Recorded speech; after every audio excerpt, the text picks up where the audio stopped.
Мягкий знак, твердый знак. Мягкий знак, твердый знак. Well done.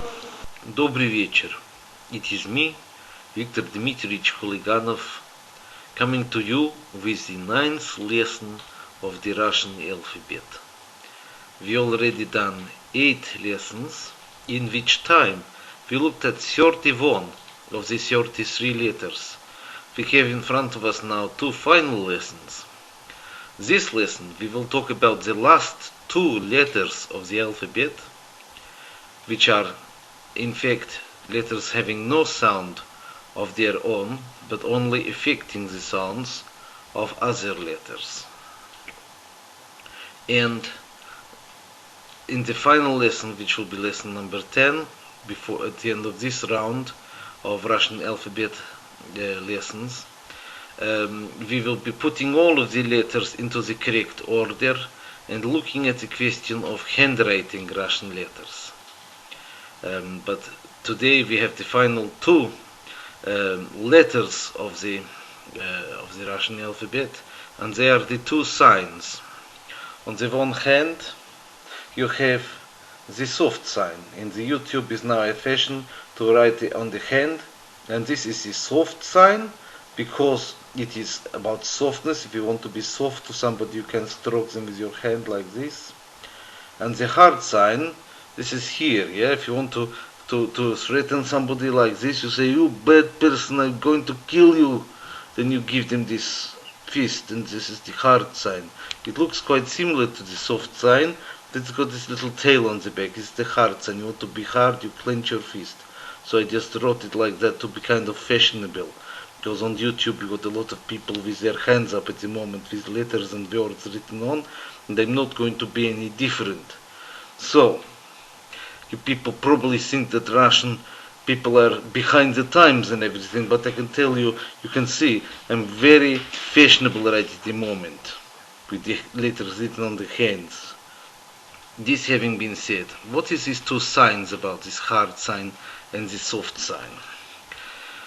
Well, we started to look at the concepts of hard and soft vowels last time, and we discovered that the hard vowels are a, o, and u, and that the soft vowels are ya, ye, I, yo, and u. But in the main, the reason why they are soft is because they are affecting the consonant which comes before them, and they are softening it. However, if you want to have the sign that the consonant is a soft sound, the soft version of the consonant, and it is at the end of a word, then you don't have the possibility to put a vowel there. Or maybe in between 2 consonants where the first of the consonants is soft. And therefore you need to have something more than a vowel. You simply have then the sign that it is soft. So, in order to understand the soft sign and the hard sign, you really need to know what the hard and soft versions of consonants are, because they don't affect the vowels. If they did, then you simply get instead the soft version of the hard vowel that we looked at last time.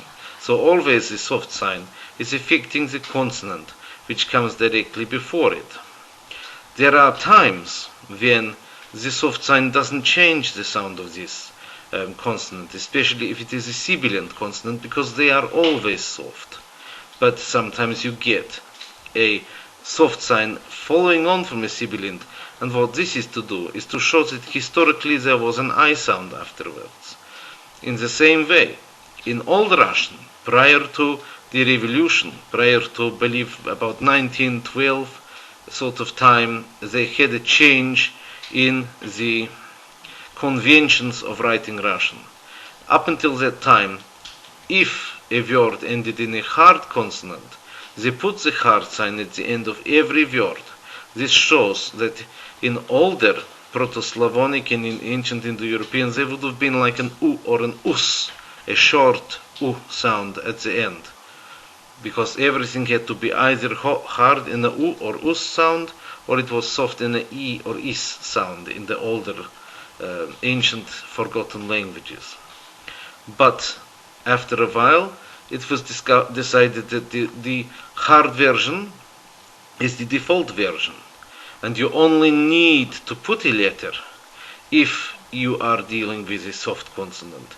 If you don't put anything, then you assume it is a hard consonant. It was abolished to put a hard sign at the end of every word. Is only a few cases where you still use the hard sign in Russian, and this is simply to show that in the most cases you'll see it shows you where there is the end of a prefix and the beginning of the main root of the word. An example would be съезд or объезд.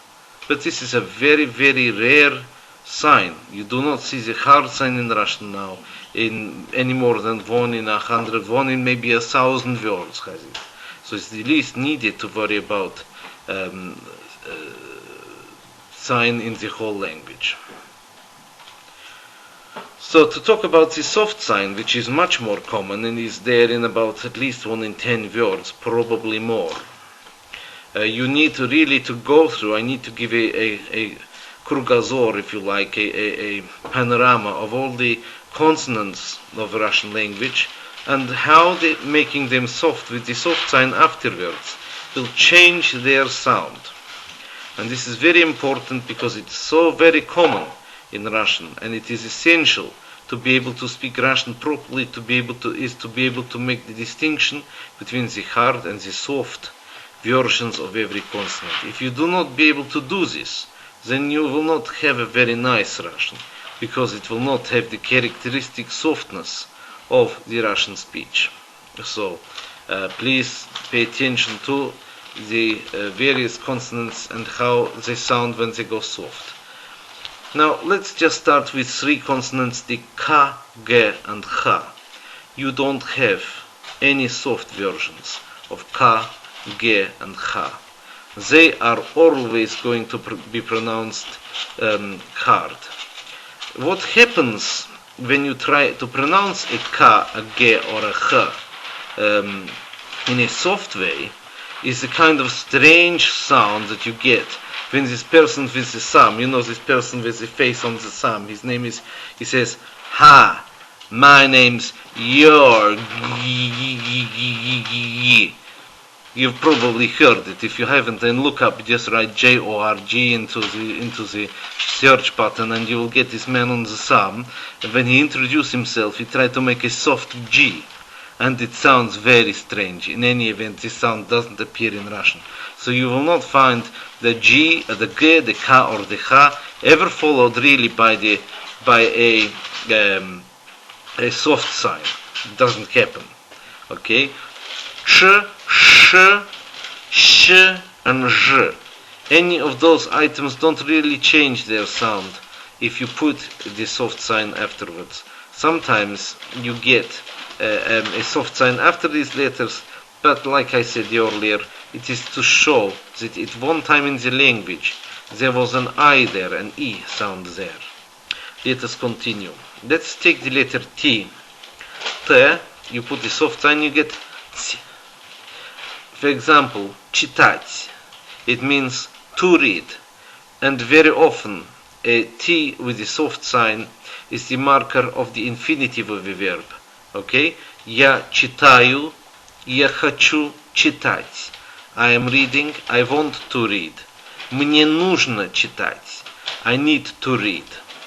Я знаю means I know. I know. Я хочу знать. I want to know. Мне надо знать. I need to know. Okay? Я думаю. I think. Я хочу думать. I want to think. Мне необходимо думать. It is absolutely necessary, essential for me to think. Notice I use 3 words for needing to do something. The мне means to me. Okay? And first I said нужно, then I said надо, then I said необходимо. It is an increasing urgency of need. Effectively, they all mean I need to do something. Okay?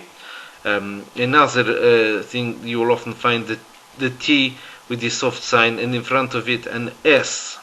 And you will have often endings to words like ost, ist, и есть. These words are basically conceptual nouns from either adjectives or from other nouns. For example, trus means a coward. Cowardice is trusость. Ненависть means hatred. Прелесть means a delight. These are conceptual nouns, and ost often is the ending of an adjective. If you want to talk about ness, yes, трудный means difficult, and difficulty is трудность. So you have any kind of the conceptual noun coming from an adjective is very often with this ending, and they are all feminine. Not far off the T sound is the D with the soft sign. And so we have the word площадь. Площадь means space. Красная площадь is red square. Лошадь means a horse. Carrying on now, V with the soft sign. This makes an interesting sound. Listen to the end of this. Любовь. Разве это любовь? Could this be love? Yeah? Любовь means love. God is love. Бог есть любовь. Okay? An L with the soft sign changes from a very hard. Normally, the hard L is like L, lampa. But you've got L if you put the soft sign after it. Кремль. Okay? Рояль. Кремль means a Kremlin. Рояль means a grand piano. Король means a king. A lot of this is masculine, and these nouns. Понедельник. Понедельник means Monday. Okay. Только. Только means only.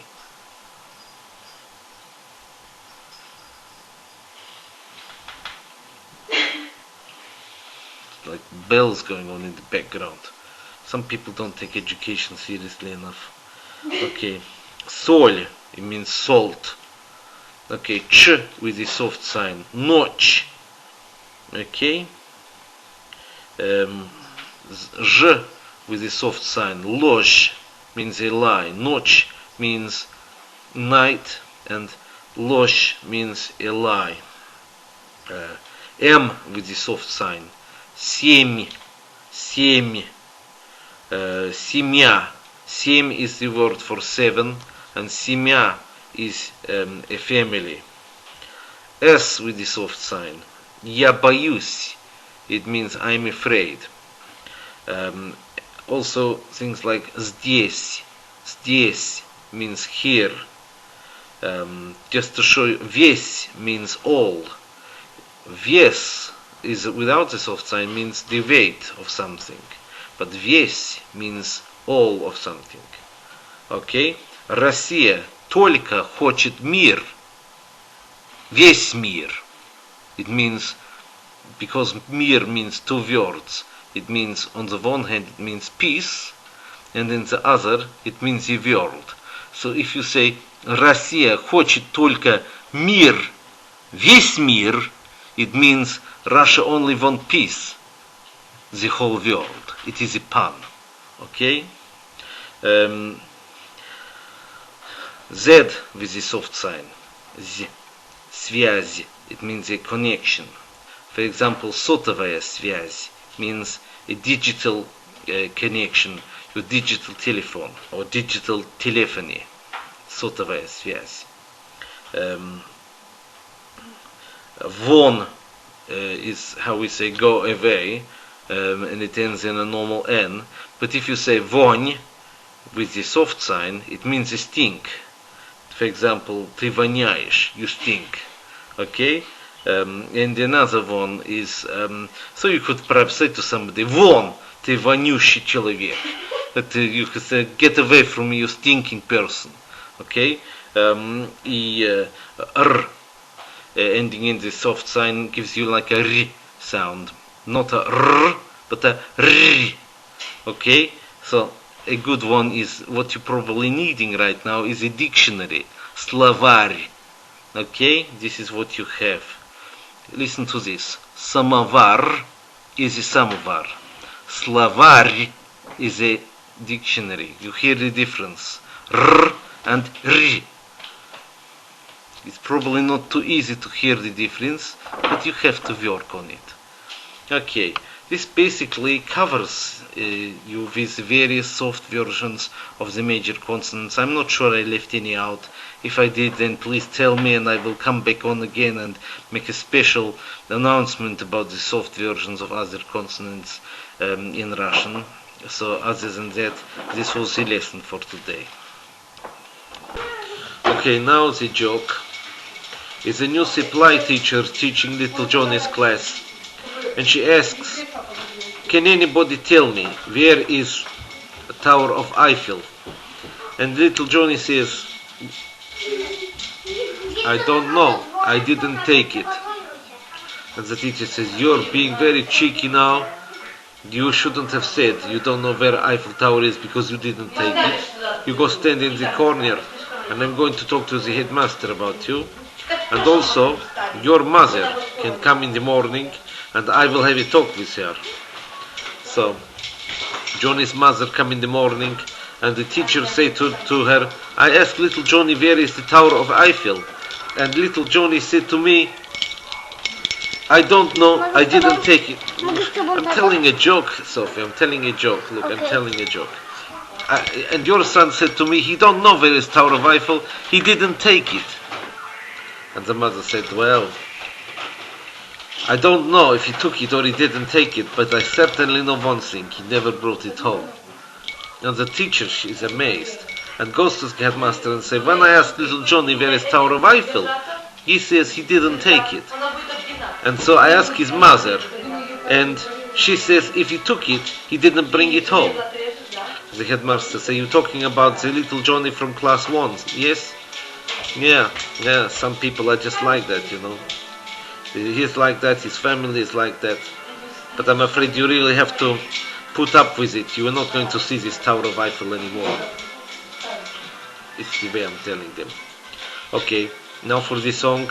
Here is something requested by one of my best viewers, which I have prepared earlier. And thank you very much. And till next time, до свидания.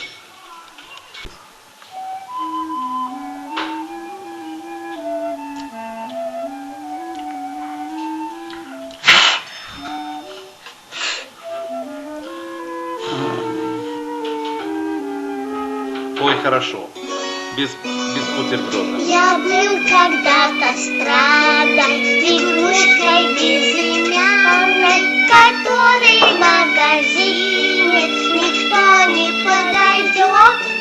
Теперь я Чебурашка, мне каждая дворняжка при встрече сразу лапу подает. Теперь я Чебурашка, мне каждая дворняжка при встрече сразу лапу подает.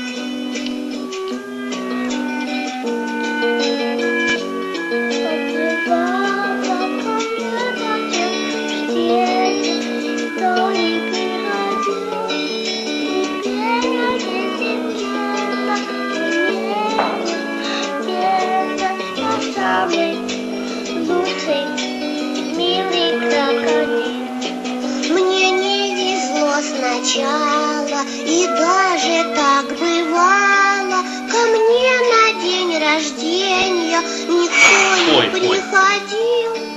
Теперь я вместе с Геной он необыкновенный, а самый лучший в мире крокодил. Я был когда-то странной, игрушкой безымянной, которой в магазине никто не подойдет. Теперь я Чебурашка, мне каждая дворняжка при встрече сразу лапу подает.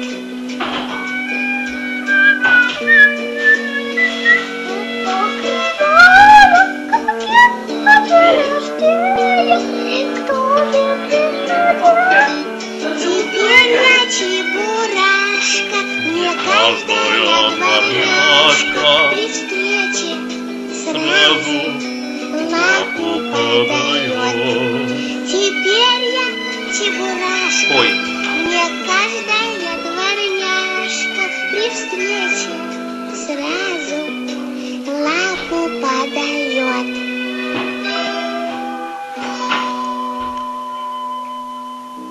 Красиво, красиво.